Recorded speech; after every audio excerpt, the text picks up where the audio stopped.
MSNBC is reporting tonight that new U.S. Attorney Lindsay Halligan, a former personal lawyer for Donald Trump, was the sole Justice Department official who presented evidence to the James Comey grand jury in the Eastern District of Virginia. Halligan had been on the job for just 3 days because the former U.S. Attorney Eric Siemert had just resigned from that role after refusing to bring charges against Comey and New York Attorney General Letitia James. Breaking just moments ago, we're learning that another U.S. attorney has been recently forced out simply for doing her job. The New York Times is now reporting that back in July, Trump fired the top federal prosecutor out of Sacramento less than 6 hours after she reminded a Border Patrol chief to abide by court-ordered restrictions on immigration raids. Let's talk about it. Joining us now, Sean P. Murphy, former assistant U.S. attorney who resigned from the Justice Department in March of this year. He's now with the firm Napoli Skolnick, and Ankush Khardori, a former federal prosecutor and senior writer for Politico magazine. Sean, when you resigned back in March, what was it that led you to resign, and how do you feel watching this moment unfold where the president clearly feels emboldened? So when I resigned, it had its roots in the memorandum that Pam Bondi sent out on her first day. One of them specifically, she put in that you had to zealously defend and argue on behalf of the Department of Justice. And a failure to do so would be to deprive the president of his lawyers. Now, it was that word "his" that really caught my eye and was the turning point for me that this isn't something that I'm not his lawyer. Mm-hmm. My client is the people of the United States of America. As I said in my resignation letter, my guidance is that I serve no man, and my counsel to my colleagues was you serve no man. And that was what she obviously and he obviously expected us to do. And that was the beginning of the end for me. Ankush, I am thinking a lot about what Sean just said, because over just the last 24, 48 hours, I'm even thinking about the language that we use in the news media about his attorney general, the president's Department of Justice, the Trump administration's lawyers. These are the people's lawyers.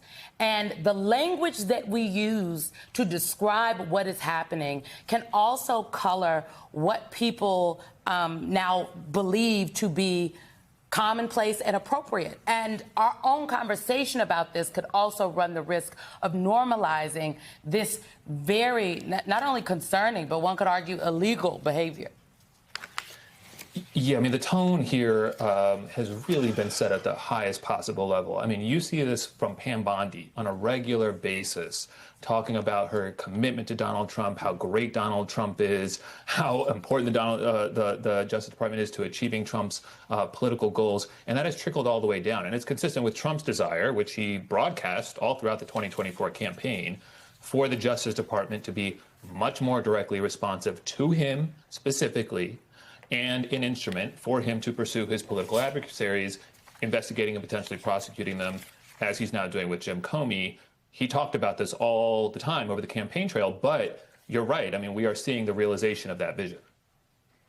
Sean, I have to just start by saying thank you, man, for standing in the breach. And the last thing you said about that moment where the words hit you and struck you, you know, and you realize, no, I'm not your lawyer. I'm the people's lawyer. And that idea, as well as the ideal it represents in why you chose to go into the Department of Justice, why you wanted public service, is, I suspect, what animated a lot of your colleagues there. So they find themselves as prosecutors in this moment, I think, both a little bit afraid and a little bit pissed. They have to contemplate with each turn, do I resign or do I stay? And if I stay, how much more of this can I take? Will I take? Walk us through that process to help us understand better what your colleagues who are still there are thinking and going through as they see this cavalcade of incompetence come and take charge of the work that they valued and put so much of themselves into, watching it basically be, wasted, if you will. I have another way I could say that, but I won't. And undermining their work, undermining their service. Speak a little bit to that, if you could. Absolutely. It's incredibly frustrating. I can remember how it felt for me when I was still with the Department of Justice, how frustrating it was that I was expected to swear allegiance to a man, and that's not something I would ever do. And we may talk about this, but I know you mentioned the U.S. attorney that was fired for doing her job. So I'm thinking of, an airline pilot, and he gets in a plane and he looks at a map and then he takes off. And then, he's in the air and he's not looking out the window. He's not looking at anything. He's just kind of on his phone maybe. And someone says, hey, you want to look at a map? Make sure we're still going in the right direction. He's like, no, I'm good. I saw the map once and that's all I need. Like, why would an acting U.S. attorney not be well within their rights to remind someone to follow the Constitution?